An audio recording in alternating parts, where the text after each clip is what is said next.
but the Kellogg Foundation was perhaps the one that I had the earliest awareness of and contact with, because they were always doing things that focused on some of the rural areas, and I grew up in rural Michigan, and so I even saw my father benefiting from a Kellogg Farmers program way back when. And Kellogg, throughout much of its history, was very focused on developing leadership. They had a lot of leadership programs for rural leaders, later on for urban leaders, for youth, and as I got active in the political world, a great friend, Russ Mawby, became the head of the Kellogg Foundation. And so here's this man who at one time was the leader of all the 4-H programs in Michigan, now running this critically important foundation, and he was inspirational. Well, one of the first meetings I had as officially as First Lady was with Governor Romney, because he was so passionate about volunteerism, and we had talked about setting up a commission to help volunteers, and he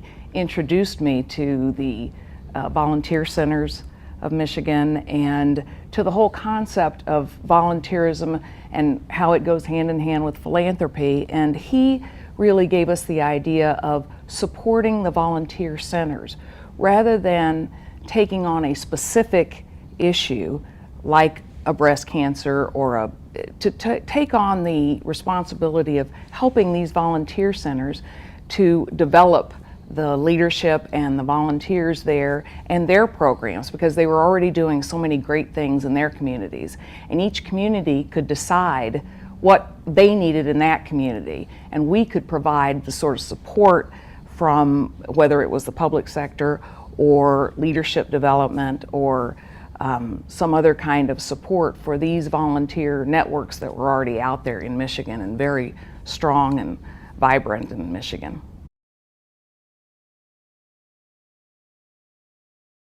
Well, I think that they've had a good example in their mom, for sure. They've also been part of lots of things. We had our daughter Madeline was very involved in trying to raise money when she was in elementary school for victims of 9/11, and actually came up with and really executed a little fundraiser at a very early age. They've continued to be involved. We were just recently at an event. Now the girls are in college.